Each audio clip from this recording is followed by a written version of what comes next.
Bonjour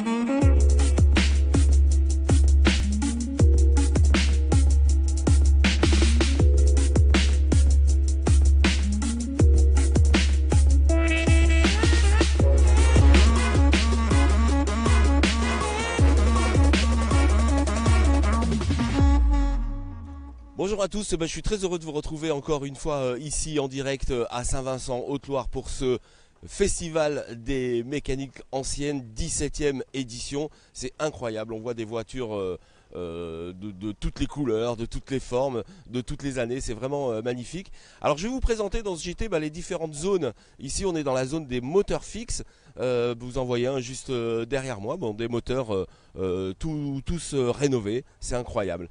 Mais on va aller faire un petit tour évidemment dans toutes les zones et je vais vous montrer un truc incroyable, c'est une miniature à vapeur à l'échelle 1/8. Mais avant ça, un petit reportage pour du côté de nos partenaires. Bonjour, eh bien vous êtes au 25 rue de la Gazelle, juste devant l'imprimerie Jeanne d'Arc.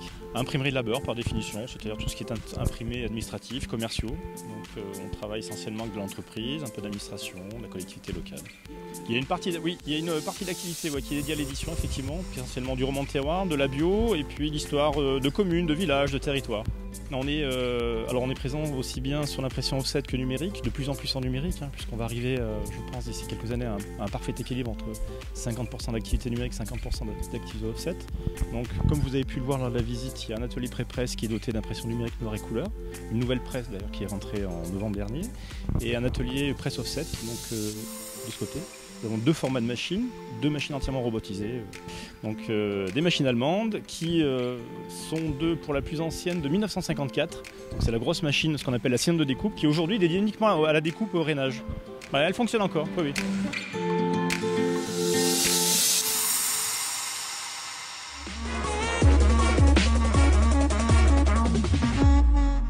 Et nous voici à nouveau à Saint-Vincent au Festival des mécaniques anciennes. Et là, nous nous retrouvons devant la réplique miniature de ce que vous pouvez voir qui est juste derrière moi, d'une sorte de moissonneuse-batteuse pour faire des bottes de paille. Alors c'est le même principe que le fonctionnement de l'autre qui est derrière, c'est-à-dire que vous avez un fourneau, c'est ça, une fournaise? Oui, si vous voulez voir le foyer.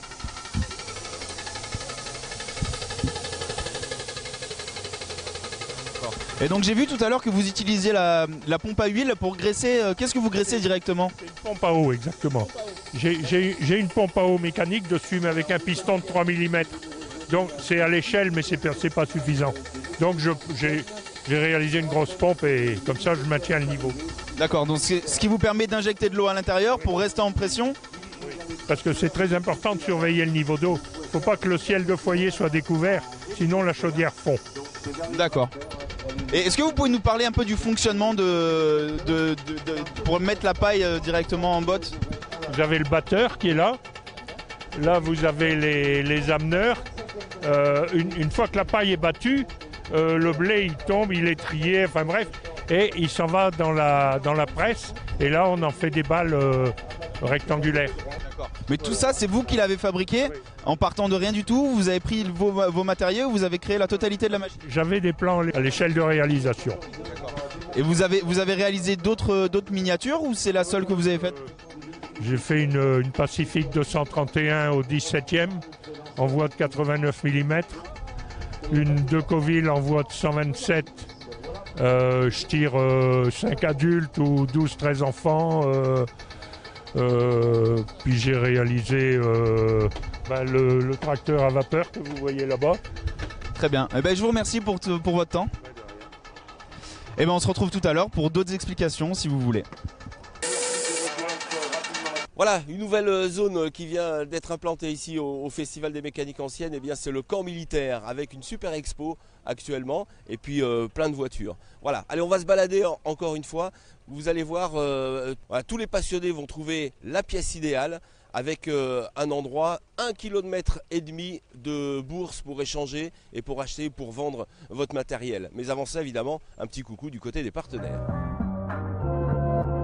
Nous sommes au centre du Puy-en-Velay, centre-ville, près de la Tour Pansac, installés donc dans nos nouveaux bureaux depuis maintenant 2 mois, puisque lorsque j'ai racheté le bureau de Serge Arnal Velay Assurance, qui se situe au numéro 25. J'ai eu l'opportunité de racheter le restaurant qui était légèrement au-dessus, l'Insolite.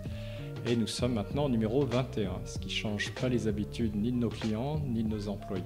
On a aujourd'hui 140 mètres carrés et un sous-sol important, puisque dans notre métier, les archives, c'est quand même quelque chose de relativement important. Et un bel espace qu'on a refait entièrement, donc aux couleurs Generali également, puisque nous sommes agents Generali et courtiers.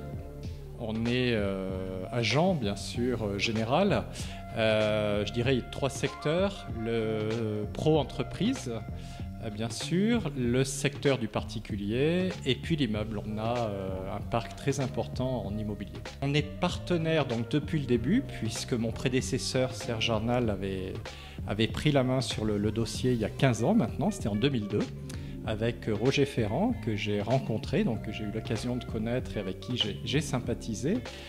Et moi-même, je suis amateur depuis toujours, puisque c'est depuis l'âge de 20 ans, je crois, que je roule en Jeep, dès qu'il fait beau, en Jeep Willys, donc une vraie Jeep authentique de l'armée américaine, avec une caisse 43 et tous les accessoires d'époque, parce que je suis assez également puriste. Et j'ai pas mal de connaissances dans le milieu, oui.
Bon voilà, ce métier est assez difficile. Encore un espace tout nouveau ici au Festival des mécaniques anciennes. C'est ce coin vintage, camping vintage. Et on a trouvé un truc incroyable, un car, mesdames, messieurs. Il faut absolument que je vous montre ce car magnifique. Mais avant ça, évidemment, un petit tour du côté des partenaires.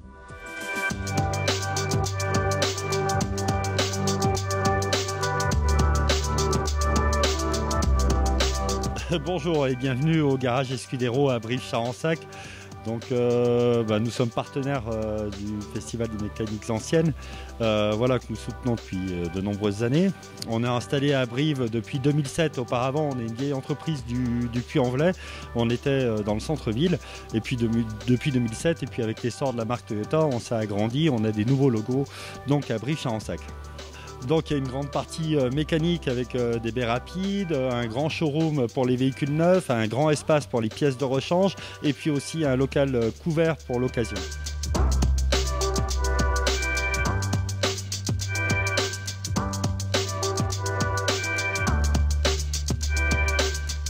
Alors c'est paradoxal d'avoir des technologies nouvelles comme l'hybride et tout ça et de soutenir les mécaniques anciennes, mais c'est parce qu'il y a eu les mécaniques anciennes qu'on est arrivé à l'hybride aujourd'hui. Et donc l'hybride, c'est vrai que c'est une nouvelle ère de l'automobile avec bientôt l'hydrogène aussi, où Toyota a des projets là-dessus. Oh, on est fous des vieilles françaises, hein. L'histoire des véhicules japonais a commencé bien après, juste après la guerre, la Seconde Guerre mondiale. Donc on n'a pas d'historique au Japon de véhicules anciennes. Mais les vieilles voitures françaises, les vieilles anglaises, tout ça on aime beaucoup. Et aussi les vieilles italiennes bien sûr. Moi j'ai commencé ma carrière chez les Italiens, donc Lancia, Alfa bien sûr.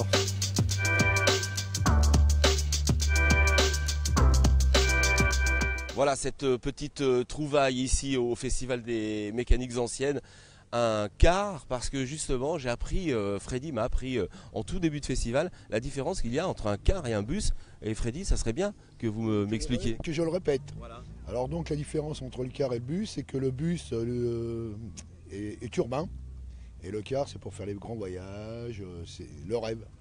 Le rêve, il est derrière nous, parce que est-ce que vous pouvez me parler de ce car? Alors ce car là qui est derrière moi donc, c'est une innovation qui est encore actuelle étant donné que c'est toujours sur ce principe que les cars et les bus sont fabriqués. C'est-à-dire que Joseph Bosset qui est né à Vanosque et donc à l'époque, après pour fabriquer une voiture, on amenait un châssis, il y avait le moteur, donc il fallait le charronner puisque c'était en bois. Faire le tour donc. Hein. Faire tout le tour du châssis, c'est en bois, et après on carrossait. Et il est parti à la guerre, il en est revenu en 1918 donc, et il s'est dit, maintenant j'ai vu qu'il y avait quand même beaucoup de gens qui avaient besoin de se déplacer. Il a décidé d'arrêter le charronnage, et il s'est lancé dans la fabrication de voitures, et en se grattant encore un peu plus la tête, il s'est dit, mais la voiture c'est bien, mais il y a beaucoup de gens qui veulent se déplacer, donc on va faire des cars. Il a inventé le car en fait.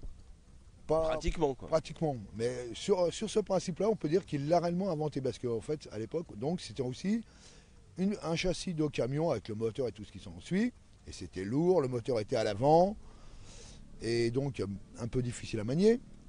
Et donc il a acheté un brevet en Amérique, et c'est un châssis autoporté, c'est-à-dire et un moteur à l'arrière, ce qui fait beaucoup plus maniable, beaucoup plus léger.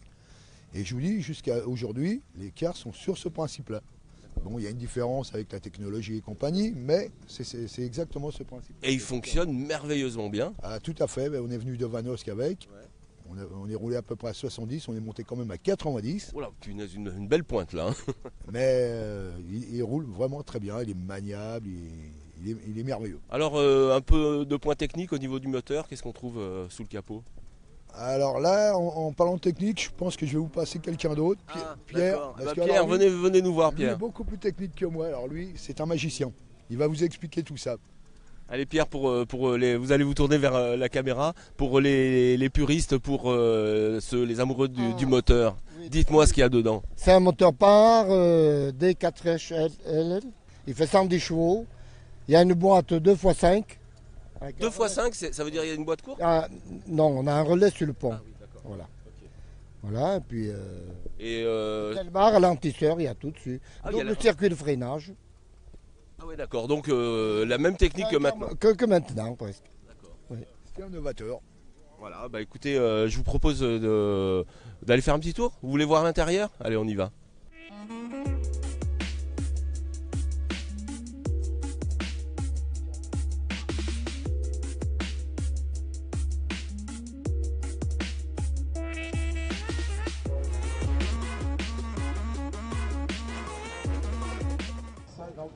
Voilà, donc c'est déjà la fin de ce JT avec Jean-Claude Andruet. Le doc nous a prêté cette voiture à vapeur.